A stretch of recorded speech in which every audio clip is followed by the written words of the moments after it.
All right, very good. Very, very, very good. Okay, you're recording. Let me just. So tell me when you're ready. Want to start? We can start now, Maharaj. Okay. Can everyone hear me all right? मेरा वो दे दीजिए लाके कान में लगाने वाला। सुन रहे हो? Oh, मेरा एयरपॉड दे दो। ये uh, कान वाला वहां से। all right. Put on mute. Everybody should put their computer on mute. So Renu there in India should put her. Okay, that's good. Okay. And Usha, put your computer on mute. That's good. Because you don't want any crosstalk. All right. So I've been invited by Madhu Sevita to speak a little bit about Prabhupada and connecting to Prabhupada. Is that all right? Yeah. So anyway, first we'll chant Jai Radha Madhava like we do before any particular class. And just one request, leave your computers on mute because you can't really respond with Zoom or else it gets really, the timing is off. So I'll just chant Jai Radha Madhava. Jaya Radha Madhava Kunya Bihari Gopi Janabalapa Giri Baradagudi Yashodanandana Braja Jana Ranjana Yamuna Tira Manachari Jaya Radha Madhuva Kunya Bihari Gopi Jana Vallabha Giri Varadagoti Yashodanandana Rajajana Ranjana Yashodanandana Rajajana Ranjana Yamuna Tira Banachari Yamuna Tira Manachari Jaya Radha Madhova Kunjaviragudi Jaya Radha Madhova Kunjabihari. So Jayam Vishnupad Paramahansa Paravatikacharya also tell us that Shimad, His Divine Grace Savaya, Chalananda Bhaktivedanta Goswami, Srila Prabhupada Ki Jai, ISKCON Founder Acharya Srila Prabhupada, Anantakoti Vaishnava Vrind Ki Jai, Namacharya Srila Haridas Thakur Ki Jai, Prem Se Kaho Sri Krishna Chaitanya Prabhu Nityananda Shidwaita Gadadha, Shivasati Gaur Bhakta Vrinda Kijai Shri Radha Krishna Gopi Kapadath Shaya Makunda Radhakunda Giri Govardhan Kijai Vrindavan Kijai Mathuram Kijai Jagannath Swami Kijai Yamunamai Kijai Shrimati Tulasi Devi Kijai Samveda Bhakta Vrinda Kijai Gaur Premananda Hari Hari Gaur. All glory is the assembled devotees, all glory is the assembled devotees, all glory is the assembled devotees. All glory is to Shri Guru and Gauranga, Srila Prabhupada Ki Jai. Om Vishnu Padaya Krishna Vastaya Bhutale. Shrimati Bhaktivedanta Swaminiti Namani Namaste Saraswati Devi Gauravani Pacharni Nirvishesha Shunyavadi Paschacha Deshatarni.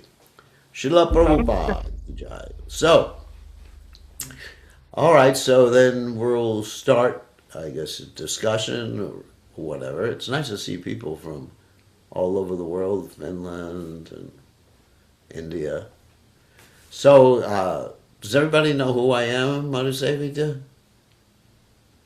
Hare Krishna. I'll just introduce once Yeah, why again. don't you introduce me?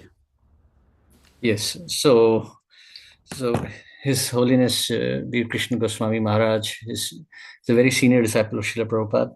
He joined ISKCON in 1972, as I've already put in the introduction. Maharaj has been doing a lot of service to the devotees besides preaching the philosophy. He has also taken personal care of a number of his disciples and even those who are not his disciples. And Maharaj has been propagating this mission of ISKCON in the Americas and especially in Fiji, like in the southern hemisphere in Fiji, near Australia, just in case you don't know where Fiji is.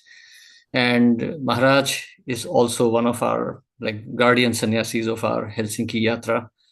Every year he comes here, he enlightens us, and especially this particular session is a part of a series of sessions that we are starting off, where Maharaj is going to explain to us the importance of connecting with Srila Prabhupada. As ISKCON, we have heard a lot about Bhagavad Gita, Bhagavatam, we have regular sessions, and we discuss a lot of philosophy. But unless we understand from where this philosophy comes, this exercise will not be very fruitful. So this is the specific mission that we are now working towards. So I'll not take more time, Maharaj. Over to you, please. Thank you. Okay, all right, thank you very much, Madhusevita. Okay, so we'll start. Om Gana Timiranda Shah Gananjana Shlakaya Chakshurun Militam Yena Tasmai Shigurveda Maha.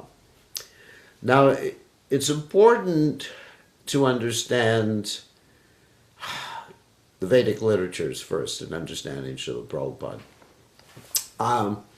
But there's a big problem with the Vedic literatures is that they are basically dealing with Maya and all different varieties of Maya and all different types of people in Maya. And they're also dealing with spiritual things. Let me explain what I mean by that. Of course, let me quote a verse from the Bhagavad Gita where Krishna says, Trigunya Vishaya Veda, Nishchai Gunar Bhavarjana, Nirdwambo, Nirsattvaso, Niryogikshe Mahatmavan. He says the Vedas mainly deal with people in Maya. So, I'll give an example. There's the Karma Kanja section of the Vedas. That means people who want to get something within this material world so they can worship demigods, they can perform other Karma Kanja activities, but they have desires, a lot of desires. And as Krishna says in the Gita also that Bhagaishvaya Prasaktanam Taya Prita Chetasam. So if one has all those desires, they're not going to be able to take up Krishna consciousness. They're going to have to accept the authority of the Vedas on a lower level. So therefore, most of the Vedic literatures deal with non-Krishna conscious subject matters. Ultimately, of course, the purpose is to bring people to the Krishna conscious subject matters. At least they accept the authority of the Vedas, and at least they start chanting God's name insofar as when they recite the Vedic literatures. For example, in the Rig Veda, you have this verse, Om Tad Vishnu Paramam Pada Pashanti Yatsurya, that all the demigods, they actually worship and look to Vishnu. So basically it's an indirect way to get people to accept Vishnu's authority and sometimes chant his name, even if that means chanting Om. So in order to understand the Vedas, one has to approach what we call a Mahajan, or great soul. In the Mahabharata, this specific point is made by Yudhisthira Maharaj when he is speaking to Yamaraj. He says, Tarko Pratishta Shutina Vivina.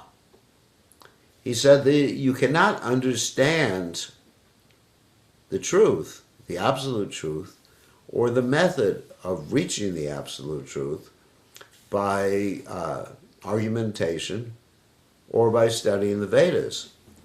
And he says the only way you can understand the absolute truth And the way to reach the absolute truth is Mahajaniyena Gata Sapanta. So, in other words, you have to approach a Mahajana who will tell you what part of the Vedas are applicable for you or to you, and what part of the Vedas are not applicable. I mean, if you try to follow everything in the Vedas, you may go crazy if you try to do that. So, and apart from the Karma Kanda section, there's the Jnana Kanda section, Upasana Kanda section. So therefore, it's essential to approach someone who is an expert Vedantist. Vedantist means Veda Anta, who knows the conclusion or the end of the Vedic literatures. So how do we find such a person? Well, first of all, there's certain qualities that are essential, such as parampara, disciplic succession. Krishna himself in the Gita says, evam parampara praptam, 4th chapter of the Gita, that spiritual knowledge has to come down through an unbroken chain of disciplic succession. And there are 4 basic disciplic successions. There's the Brahma Sampradaya, Rudra Sampradaya, Kumara Sampradaya, Lakshmi Sampradaya, and His Divine Grace A.C. Bhaktivedanta Swami, Srila Prabhupada, is in the Brahma Sampradaya, specifically called the Brahma Madhva Gaudiya Sampradaya. And so, not only is he in this Sampradaya, but he is applying the Sampradayic knowledge to us in the modern day and age. Because things change, times change, and one has to understand, the spiritual master, His Divine Grace of the Prabhupada, has to understand the difference between essential, ultimate Vedic knowledge and details on how to apply it. So therefore, the necessity of approaching a pure devotee of the Lord who is in disciplic succession. And how can we ascertain who is a pure devotee? That's just the first quality, disciplic succession. But there are other qualities that are essential. And one of the qualities I'm going to be talking about today is the quality of samitpani. So basically, is samitpani shrotriyam brahmanishtam. So samitpani means someone who is a servant of his spiritual master and someone who always maintains the mood of humble servitude towards his spiritual master. This is an objective standard by which we can understand that someone is a great devotee. The objective standard is who is the best servant of his spiritual master. And we're going to prove to you that Srila Prabhupada is the best servant of his spiritual master. Objectively. Objectively means not your opinion, not my opinion, but something that is measurable. Just like in mathematics, which I studied, and science, which I studied. Mathematics is definitely, explicit, measurable. Science, many aspects of science are measurable. I mean, let's use a mundane example. You can measure the difference between 1 meter and 10 meters.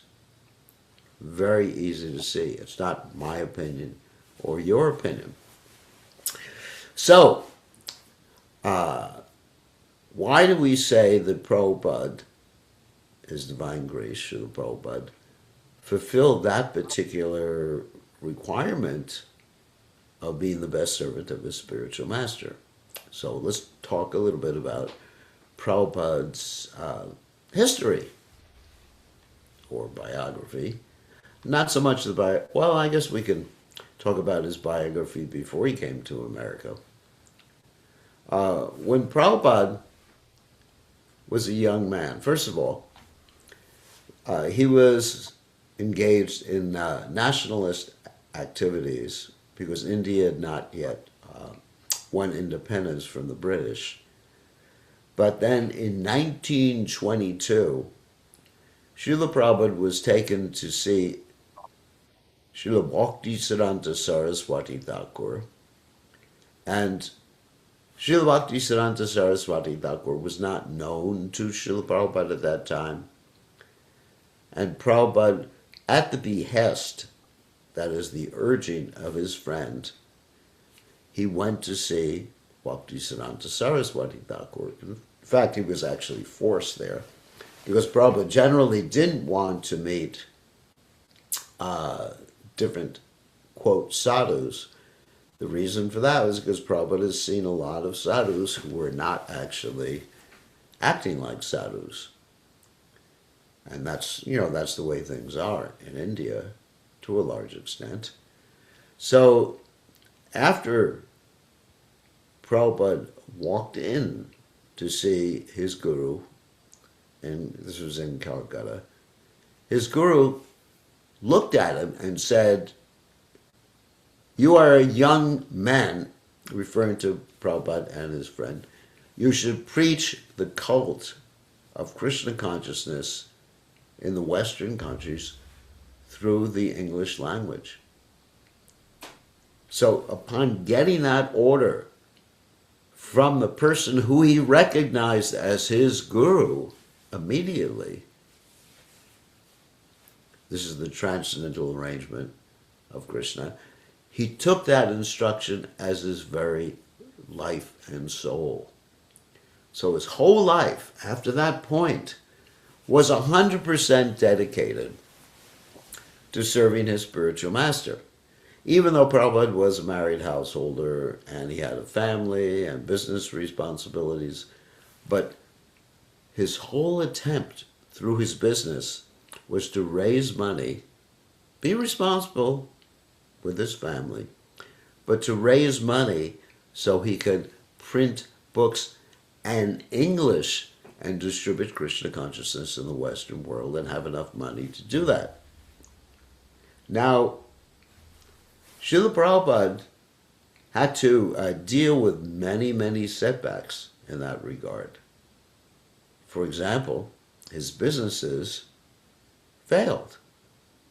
But Prabhupada never gave up his determination. His businesses completely failed. His family turned against him. His wife mistreated guests that Prabhupada was inviting home to preach Krishna consciousness to. So his wife mistreated, and his wife, well, she was a devotee, but she kept doing things that Prabhupada didn't agree with. So marriage turned out to be a real challenge for Srila Prabhupada. And Srila Prabhupada tried to make his household life Krishna conscious. Didn't work. The business failed.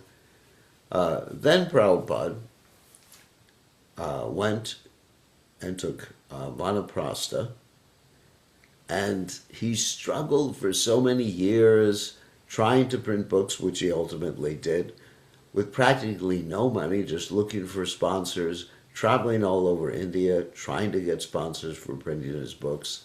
But the determination, the point is, Ekeha Kurunandana, as Krishna mentions in the Gita, Vyavasayatmika Buddhir Ekeha Kurunandana. He was one point in his determination. He didn't let failure dissuade him from his path. Even at one point he opened up a center in a place called Jhansi in India, and that center was taken away through some political arrangement by the governor and the governor's wife. But Prabhupada maintained his path finally, after publishing books and giving up even eating for a long time, Prabhupada had to just eat. Basically, he was dependent on others to provide him with food because he wanted to spend all the money that he had to print books. So, after all this time, Prabhupada printed 3 volumes of Srimad Bhagavatam. But Prabhupada was very strategic. The reason he printed those 3 volumes was to have some transcendental ammunition for going to the Western world. Then Prabhupada decided to come at 69 years of age. He decided to leave Vrindavan. When most people are moving to Vrindavan, even I see within our ISKCON society, I know people who are 50 years old who are moving to Vrindavan, or even 40. But Prabhupada, he was a soldier. And actually, Prabhupada had this Kshatriya spirit, even though he's a Brahmin, the best of the Brahmins. But Prabhupada had so much heroism, determination. Just like a Kshatriya will never flee from a battle. So the pure devotees, such as Srila Prabhupada, showed this determination. And incidentally, Srila Prabhupada's spiritual master, Srila Bhaktivedanta Saraswati Thakur, had given the same order to his disciples, many of whom spoke English expertly, to go to the Western world and preach in English. However, none of them followed. I mean, at a particular point, he sends some sannyasis, Bhaktivedanta Saraswati Thakur, when he was on the planet, but those sannyasis returned empty-handed, claiming the Western milechas were too addicted to sinful activities, sinful habits, to become Vaishnavas. And so they said it was impossible. But Prabhupada, his motto, in following the order of his spiritual master, was that impossible is a word in a fool's dictionary. Prabhupada actually said that directly to us. I was there at that time. When Prabhupada requested us to print 17 books in 2 months, and the devotees said it was impossible, Prabhupada replied, impossible is a word in a fool's dictionary. In other words, Prabhupada gave us the instruction, and that instruction empowered us to do that. So in the same way, Prabhupada was showing us, by his example, that the instruction of the spiritual master contains within it the success potency of the Supreme Personality of Godhead. So here's Prabhupada, at the age of 69, getting on a boat to fulfill the order of his spiritual master. No material reason that Prabhupada would be successful. He had 40 rupees. Now, of course, nowadays 40 rupees is worth 40 American cents. In those days, it was worth $7. That's it. And he had a trunk, actually 2 trunks, with his Srimad Bhagavatams and a little suitcase of clothes. I mean, who would do that? Who would have so much faith? Of course, it's mentioned in the Bhagavatam. One who does have this faith, everything gets revealed to one.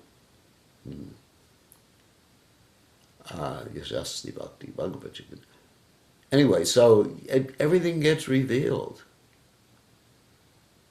to one who actually has faith in the spiritual master and the Vedic literatures. Yasha Devi Para Bhaktir Yata Devi Data Guru Tashaite Prakatita Yarta Prakashante Mahatmana. One who has faith in the spiritual master, one who has faith in the Vedic literatures, everything gets revealed to them automatically. So that's it, faith. So anyway, so 40 rupees, comes to America, has heart attacks, 2 heart attacks on the way over on a boat. He has to convince the Scindia Steamship Company to give him that is to get him a ride on a freighter. So he has 2 heart attacks coming over.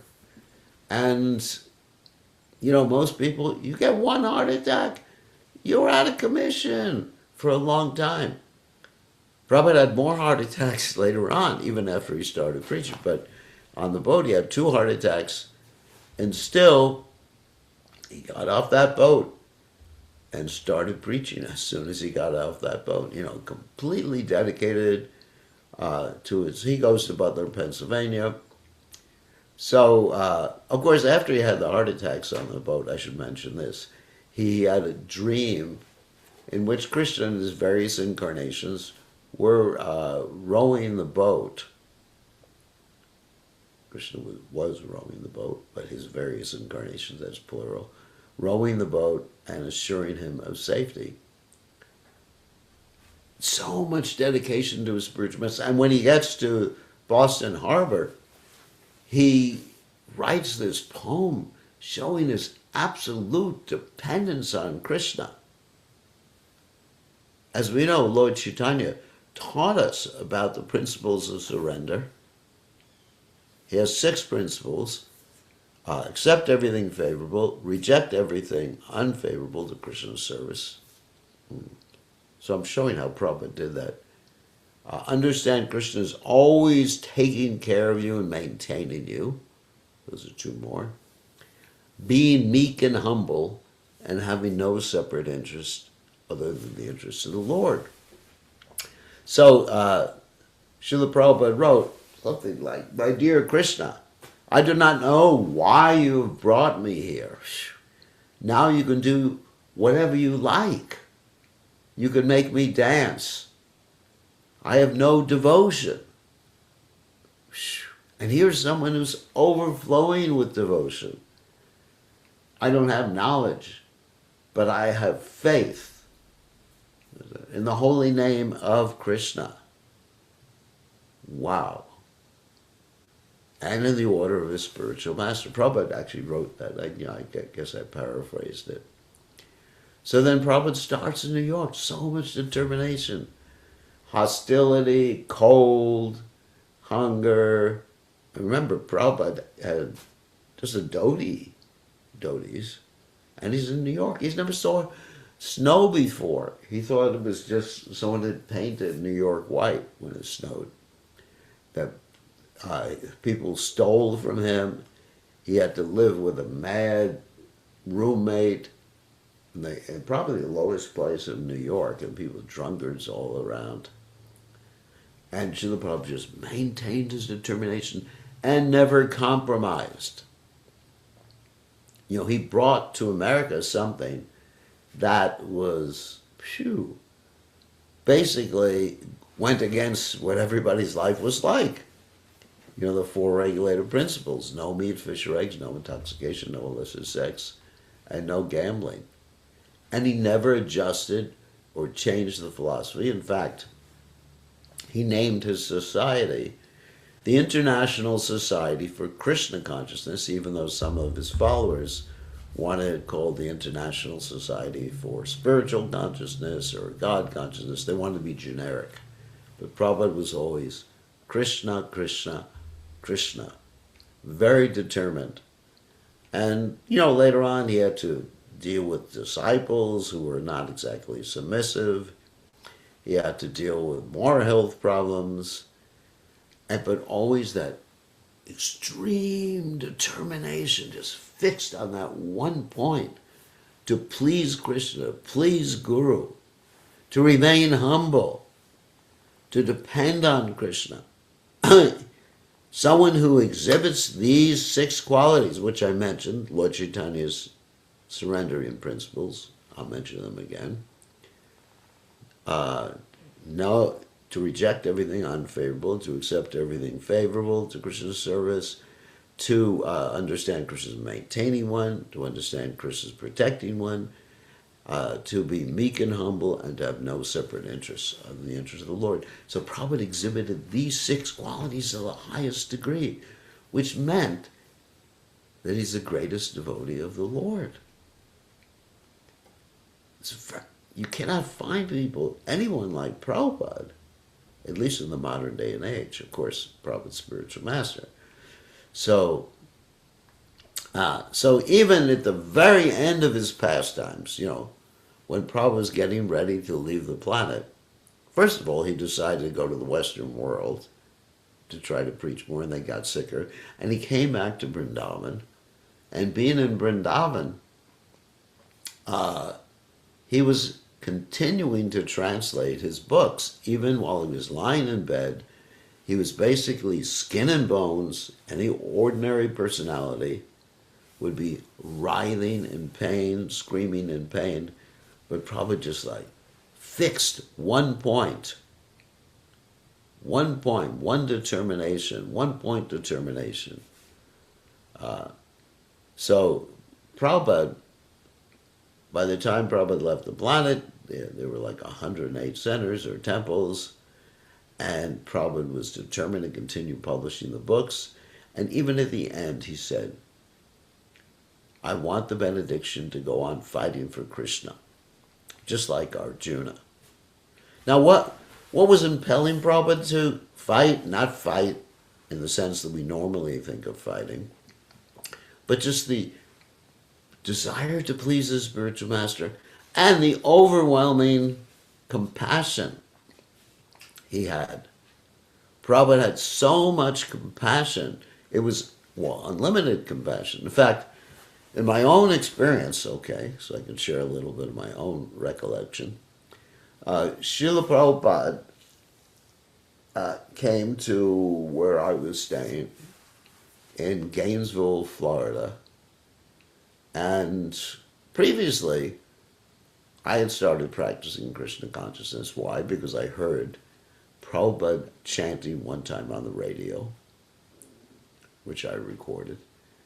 That changed my life. Bhaktivedanta, the creeper or the seed of the creeper of devotion. So the first time I saw Prabhupada, I was overwhelmed with how much compassion he had, how much love he had for all living entities. Generally in the mature world, we love someone because we're related to them. We love someone because of what they do for us. We love someone because how they please our senses. That's the love in the mature world. But Prabhupada's love was causeless. Causeless means regardless of who we were, what we did, whether we were devotees, whether we were Rakshasas, Prabhupada felt that compassion. That's the quality of an absolutely pure devotee. And so, therefore, that's the overwhelming reason I actually surrendered to Prabhupada.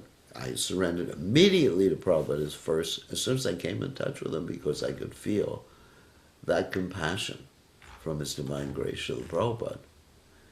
Now, what does that mean for us? I've already described why I consider Prabhupada as the best of all the disciples of his spiritual master, and actually the best devotee as far as I'm concerned, because mentioning it again, the objective standard is who is the best servant of his spiritual master? Who takes the words of his spiritual master as his life and soul? That's an objective standard. You can look at it, you can see and understand Srila Prabhupada from that perspective. So what does it mean for us? Okay. What that means for us is several different things. First of all, if we want to understand how to be Krishna conscious in the modern world, we have a modern example. And that example is Srila Prabhupada. In fact, I often tell the devotees that Srila Prabhupada is the Gita in action. In other words, Gita in action. Arjuna was also Arjuna's discussion with Krishna, also is the Gita in action. But that's for a different circumstance. I mean, the philosophy is exactly the same. But Arjuna, at the end, he decided to fight. Now, Arjuna was confronted with the challenge of having to deal or fight against his relatives, his cousin brothers and others, and also his grandfather, grandfather Bhishma.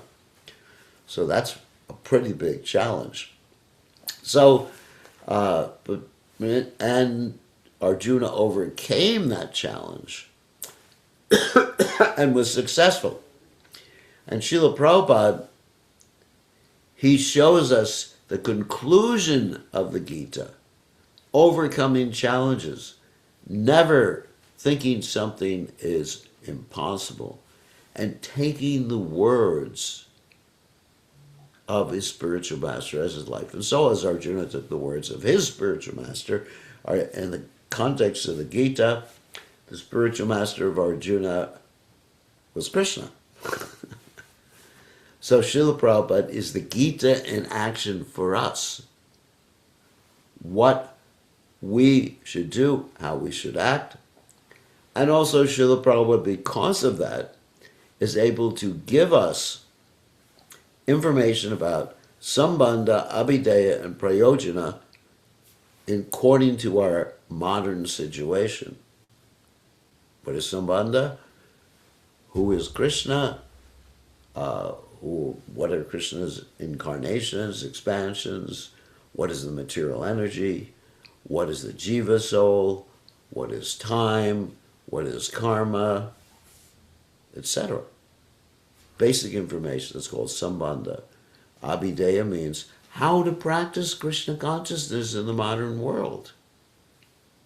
I mean, sometimes we find people who, they look at Prabhupada's example and they say, wow, we need to research more into the Vedic literatures. And they start to find all these little details that are not applicable. Really not applicable. So Prabhupada actually was able to distill the teachings in the Vedic literatures, in the teachings of the 6 Goswamis of Vrindavan, and give us the very essence in a way that we could, all of us in the modern world, can perform devotional service. Like I said, Srila Prabhupada sometimes changed the little details. Not the ultimate philosophy, not the ultimate practice. The ultimate practice, of course, is chanting the Lord's holy names and following a few rules and regulations. But Prabhupada adjusted things. I'll give you an example of that. He crossed the ocean. The Vedic literatures say sannyasis should never cross oceans. The Vedic literatures say sannyasis should not be performing marriage sacrifices, but Prabhupada performed marriage sacrifices because Prabhupada wanted to establish a society. Prabhupada had a vision, carrying out the order of his spiritual master. So Prabhupada teaches us how we should act. Maybe we can't be surrenders, Prabhupada. Of course we can't. But Prabhupada teaches us how to act. He's Bhagavad Gita in action. And perhaps equally as important, or more important, depending who you are, that we see that Prabhupada, just like using the Kshatriya analogy again, Prabhupada, a Kshatriya, of course, is glorified if he's a hero, right? Great heroism. So we look at Prabhupada's life. He's a hero. He's a hero. A hero is one who overcomes insurmountable odds in accomplishing a mission. And he comes back to great acclaim, recognition. That's what a hero is, isn't it? As far as I know. That's what a hero is. And that's Srila Prabhupada. Amazing, amazing hero. So what does it mean he's a hero? As far as we're concerned, he's a role model. Now, the interesting thing is, I deal a lot with young people. I guess you call them children, young adults, and things like that. And I find, the question is how to encourage them in Krishna consciousness. Well, what encouraged me, because I joined when I was very, very young, what encouraged me was having a role model, someone who, basically used the phrase, someone who I could be like when I grew up. Of course, some people may say I haven't grown up yet, but I'm actually going to be 77 years old. So, someone to strive to be like. I want to be like that person. Of course, I could never be like him, but it's striving to be like that person who I adore. I want to be like him, and ultimately I want to please Krishna. And if you have that consciousness, we have that consciousness, we'll be very, very good devotees. And will advance very, very quick in devotional service. Srila Prabhupada's concentration is pleasing his guru, getting back to the point, ultimately pleasing the Supreme Personality of Godhead, and being ready to sacrifice everything, not even concerned about liberation, not even concerned about going back to Godhead. Prabhupada was living in Vrindavan, left Vrindavan to preach and carry out the order of his spiritual master. His concern was simply to please Krishna. That is the highest level of devotional service according to Chaitanya Mahaprabhu in a Shikshashtaka.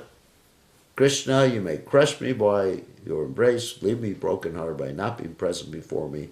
You're completely free to do anything and everything, and you'll always remain my worshipful Lord unconditionally. Therefore, it is very important for us to hear regularly about Srila Prabhupada. I often tell the devotees that everyone should read the Prabhupada Lilamrita and the other biographies of Prabhupada, because when you read these biographies of Prabhupada and regularly hear about Prabhupada, then you'll become inspired. And you'll understand what Krishna consciousness is, and you'll stick to Krishna consciousness, and you'll be instrumental in spreading Krishna consciousness. Not that we imitate Prabhupada. No, that's not the point. There's anusar, anukar. Imitation is not a good idea. But we understand his mood in reaching out, in satisfying his spiritual master, in being compassionate towards others. And once we understand that mood, we can adjust things, adapt our methodology of presentation. Be strong in Krishna consciousness and be fixed in the desire to help others and to please our spiritual master, please his divine grace, Srila Prabhupada. So I just want to leave everybody with that message. You should all read the Prabhupada Lilamrita. You should read probably every biography about Prabhupada. And then you'll just look at him and say, I want to be like that. I want to please Krishna like that. That's Krishna consciousness. So, anyway, that's what I have to say. So, okay. Any questions?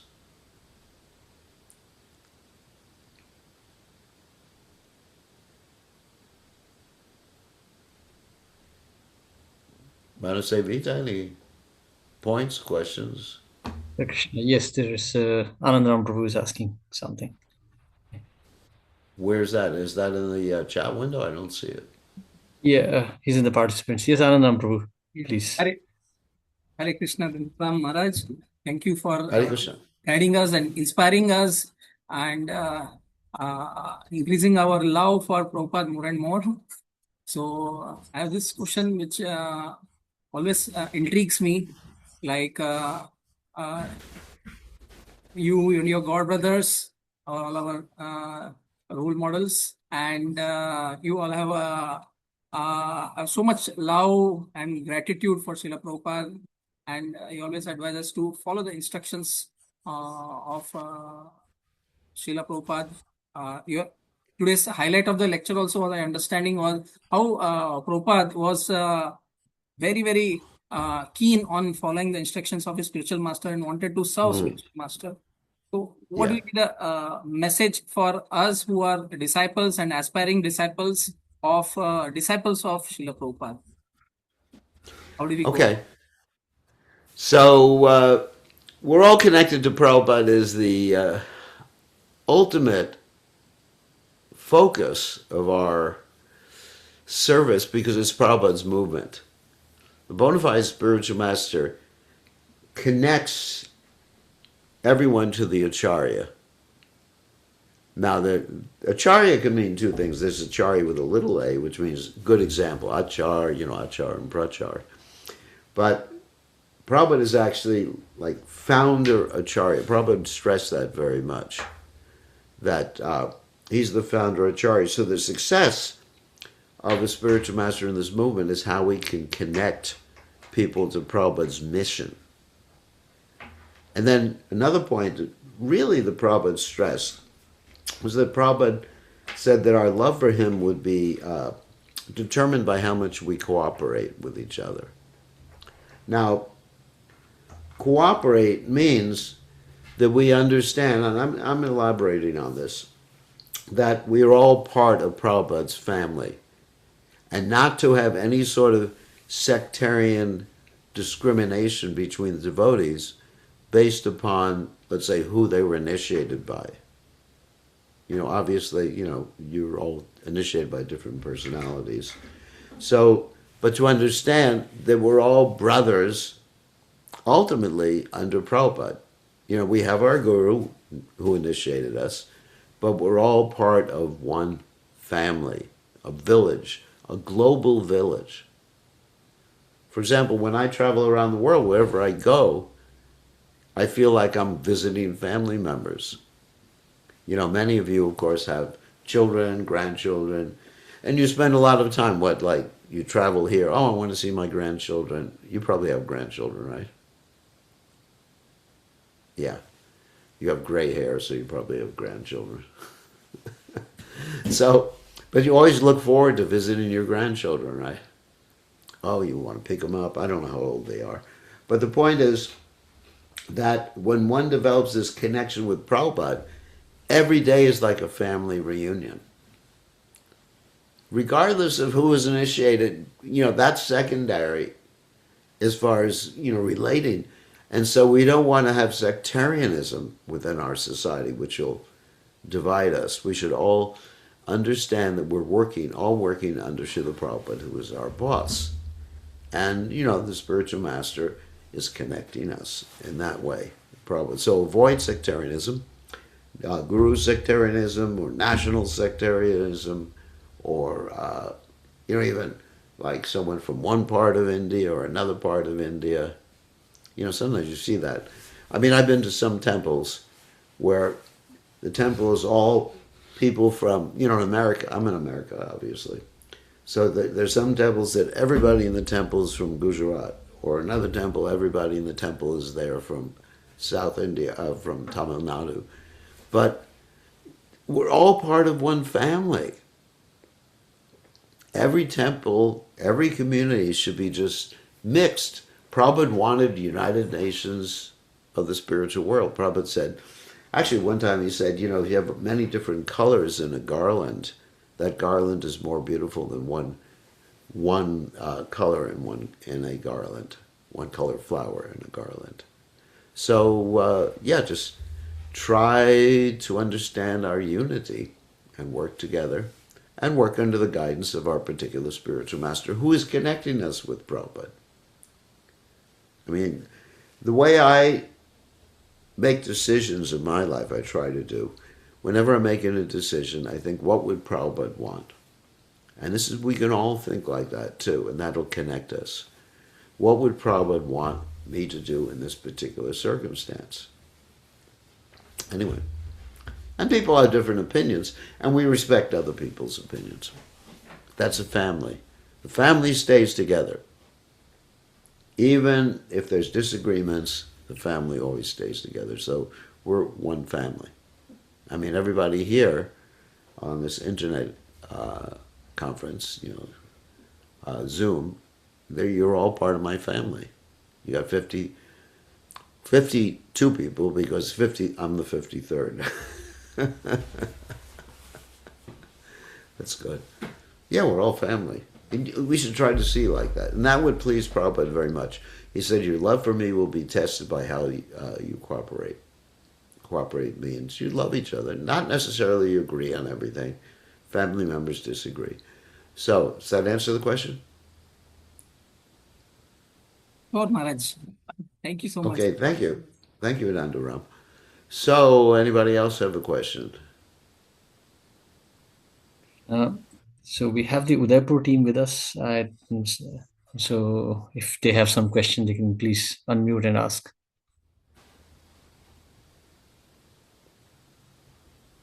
No? Hare Krishna Prabhu from. I have a question. Okay.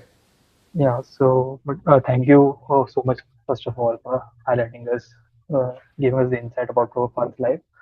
My question is based on the something that you mentioned in the beginning, that you said that having a guru is more important. Arguments are not helpful. Correct. So, like, as we seen in Bhagavad Gita also, like it's just a constant question and answers between Krishna and Arjun. So, like, why? So, argument is like important part of our spiritual journey, right? We are free to ask questions and seek answers from our gurus. So, can you just enlighten on this, like, clarify this for me, please? Okay. Specifically, the Mahabharata verse I quoted says, I sort of didn't give the direct translation. It's Tarko. By logic, simply using logical arguments or logic, one cannot understand the absolute truth. Now, as far as dealing with great personalities like Srila Prabhupada, we don't argue with them, but we can question. You're not supposed to follow blindly, Srila Prabhupada said, but questions are acceptable. Like Arjuna in the Bhagavad Gita, let's use the example of the Bhagavad Gita. Arjuna didn't really argue with Krishna, he presented his doubts to Krishna. So everybody can present their doubts to a great personality such as Srila Prabhupada. But to argue with a great personality like Prabhupada, it's called Maryada Vyatikrama, which means that one is violating a particular etiquette. But the main point is one cannot understand the absolute truth without the help of a guide. That's the point I was making. Without a guide, it's impossible to understand because the Vedic literatures are so variegated. In addition, every Muni has his own opinion. Like, India or America or anywhere, you talk to any spiritualist and they have their own opinions about what God is, who God is, what the soul is. And so you get very confused. That's the sort of argumentation I was referring to. So instead, if you approach someone who has seen the truth, as Krishna says in the Gita, Tadvini pranipatena pariprashnena seviya, that one should inquire submissively, render service to someone who has seen the truth. A tattva darshi is the word that Krishna uses in the Gita. Tattva darshanaha, one who has seen the truth, one who has realized the truth, one who's connected to the truth. So really you cannot understand the absolute truth any other way. But questions are always welcome. Questions and doubts. I don't understand what you're saying. I have doubts in what you're saying. That's fine. But not by arguments. You're wrong. Like that. Sure, Prabhu. Thank you for highlighting this. Hare Krishna, Okay. Prabhu. Thank you. Thank you for the nice questions. Okay, got nice group you have here. A lot of people. A lot of nice people. You even have a devotee named Motorola Edge. Well, you get strange names there to devotees, don't you? I think we are now attracting entities even from the electronic world. Next, we're going to see ChatGPT or some other. Yeah. Yes, Sri Hari Prabhu had some doubt, I think. Okay. Hare Krishna Krishna. Maharaj, Pranam Maharaj. Hare Krishna. Maharaj, my question is somewhat related to the initial talk of your class, where you mentioned about this about karma kanda, which are, I mean, the thought process of karma kanda, which Prabhupada and Shastra has, I mean, Vaishnava Shastra has directly, I mean, said not in favor of going into that. That's right. It's considered a poison pot. Bhaktivedanta Thakur calls it a poison pot. Karma kanda. Vishera Bhanda. Yes. Yeah, Vishera Bhanda. So my question, Maharaj, exactly is somewhat related to the scenario where we hear that in specifically, let's talk about Indian scenario where people are more doing a vikarma job. Jobs are like against the shastras, like people are doing IT or some working in some place where a lot of karmic reactions are coming, which are not at all favor. And at the same time, we see in the society people are who are, at least to some extent, they are having some demigod inclination and doing this kind of pious activities, which is karma kanda, what we say in our preachings. And so I see the dilemma that the devotees, those who are, many of them are not able to do this Vedic rituals and other things to follow. But they are doing jobs which are very much vikarmic. At the same, they are giving the results, which is not the highest of surrenderness, which we hear from the 12th chapter of Bhagavad Gita. The level, like first one should do karmana manasa vacha. Otherwise, if they can't do that, then they should give the results. Like on different levels. So I get confused sometimes, that why we are most of the time going against to the people who are doing this karma kanda, even though it is somewhat there in the path of it, instead of being a vikarma or we are very fortunate to because of Prabhupada and Vaishnava Acharya that at least we come to know that there is something like this, and even doing some vikarmi job, we are fortunate to understand this is not our goal. But for the people who are generally not in ISKCON, not in knowing Vaishnava philosophies, for them, instead, if they are not knowing of Krishna consciousness, better they follow karma kanda. That like it's okay, better than doing that's vikarma. Right. Yeah, you're right. If they don't know about Krishna, it's better they do karma kanda than nothing. Of course, that's why the Vedic literatures are there for different grades of people. However, what I suggest presenting to people is a particular verse from the Bhagavatam. Akama sarvakama mokshagama dharadi. Do you know this verse? Tivrena bhakti yogena yajeta purusham param. Yes. Yeah. That if you're full of material desires, or free of material desires, or desires of liberation, approach Krishna. He's the boss. So that's a higher stage. The lower stage is, you don't have faith in Krishna. All right, so at least you do some Vedic literature rituals, which is fine for those on a lower stage. But as people progress, then they can go to a higher stage. There's nothing wrong with people doing the Vedic rituals. But those Vedic rituals are not meant for someone who is Krishna conscious. Yes. Maharaj, Is our that ego right? doesn't allow sometimes that like we always want to achieve the highest, but we don't know our level most of the time, and we just miscalculate our position and That falsely try to surrender, and sometimes we fall flat on our face that, oh, I'm not capable of doing full surrenderance yeah. to in that way of Krishna.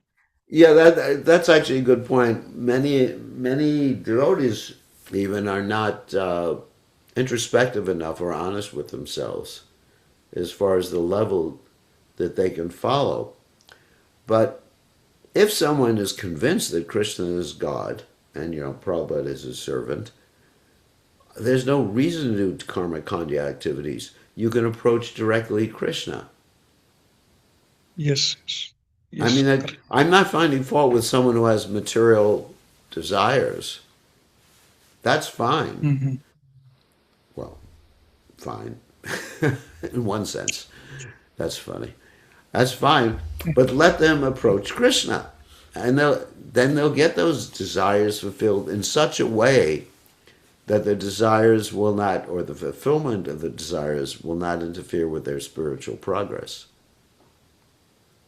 It's Yes. a clean way of expressing. So, like Dhruva Maharaj. Dhruva Maharaj did not do karma kanya activities. He was full of desires. You know the story of Dhruva, of course. Yes, Dhruva Maharaj. wanted a kingdom greater than that of Lord Brahma. I mean, that's a pretty big desire. Mm. Most of us just want a better house or a better car. We got tiny little desires, or a better wife, in the case of some people. But Dhruva he was sarva kama, all material desires. But he didn't do karma kanya activities. He just approached Narada Muni. Narada Muni said, you just chant. Mm-hmm. And he chanted. He just did bhakti. So that's what Krishna says. That, have those desires, but just do bhakti. Eventually, you'll be like Dhruva. When you see Krishna, you'll think that I was looking for some pieces of broken glass, and now I found a beautiful gem or a diamond. Yes. So Beautiful answer. Yeah, I have no problem with people with material desires. If I had a problem with that, I couldn't even live with myself. So, just be honest. Yeah, I have material desires. Krishna, help. Okay? Yes, Maharaj. Thanks a lot, Maharaj. All right, Haribal. I think we have another one. Anandaram has his hands raised. Yes, Anandaram Prabhu. Hare Krishna Maharaj. When Harsh asked the question, and you also in the session highlighted importance of a spiritual master or a guide to understand the nuances of devotion and the message of the Vedic scriptures. So now in this internet age, like we have all the literature available, we have all the books of Srila Prabhupada, we have all the lectures of Prabhupada and all the content available. So will it be sufficient enough for any sincere practitioner to progress in spiritual life? Will this be sufficient? There's two answers to your question. Need of a personal guide is required. That's what second. Yeah. Well, the personal guide, first of all, initiation is required. One has to take initiation from spiritual masters on the planet. I think you understand that. Because, sometimes you get these people called Ritviks who say you can take an initiation from Prabhupada, even though Prabhupada has left the planet. And the interesting thing is the guru has a right to say, no, I don't want to accept a disciple. So you're taking that right away from Prabhupada. Anyway, you can't take initiation from someone who's left the planet. Secondly, Prabhupada said one of the functions of the guru is to ascertain the psychophysical nature of the disciple and engage them. That's why you need a guru who's basically on the planet, at least for some period of your life, who can tell you you're on the right path. Because everybody has a slightly different path in Krishna consciousness, a slightly different service. You know, and Prabhupada, it's not that all sannyasis are the same or all brahmacharis are the same or etc. like that. I know Prabhupada sometimes would tell one sannyasi, your business is to always travel and preach. Another sannyasi was told, you just stay here and develop this project. So, you know, you have contradictory instructions that appear to be contradictory, but actually they're time, place, and circumstance, or time, place, and person. So you need that sort of guidance. Or at least the spiritual master, you know, if you have a spiritual master with 10 million disciples, at least he can say that you should follow the directions of this particular person. You know, like mentorship or something like that. So it's important to have guidance. Extremely important to have guidance. And of course, even myself and my godbrothers, we take guidance from each other. So, you know, one tries to figure things out on their own, one is going to be in a lot of trouble. So yes, the spiritual master is required to give guidance, or at least to tell you to take guidance of someone in your practical devotional service. As Srila Prabhupada, the Guru's business is to ascertain the psychophysical nature of the disciple and engage them accordingly. Okay? Thank you so much, Maharaj. Hare Krishna. Thank you. I think I'm probably going to have to go now. I have some things happening. Sure. So You got me for a whole hour. thank you very much, Maharaj. We are all so grateful to you. That's So a I lot. request everyone to please unmute and greet Maharaj with the Mahamantra once. Hare Krishna. Hare Krishna, Hare Krishna, Hare Krishna Krishna, Krishna, Hare Hare Hare, Hare, Hare Rama, Hare Rama Rama, Rama, Hare Rama, Rama Rama, Hare Ram, Ram, Hare Hare. Thank you, Maharaj. Thank you. Thank you. Bir Krishna Goswami Maharaj ki jai. Right, all glories to all Jai. glories to Prabhupada. All glories to Srila Prabhupada. I know a few devotees here, like Mukunda and others. Okay. All glories to Srila Prabhupada. Thank you very much. Good luck, good night, good fortune. God bless you. Hare Krishna. Pranam, Maharaj. Thank you very Hare much. Krishna. Okay, I gotta go. Harilo. Hare Krishna. Srila Prabhupada ki jai. Jai. Okay, Maharaj, good night. Heartfelt thanks, Subhratri. Maharaj, for this wonderful lecture. Thank you. Hare Krishna. Thank you. Thank you. Hare Krishna. Thank you. Thank you for all the devotees to join today. Hare Krishna. Thank you very much, everyone. Hare Krishna. Hare Krishna.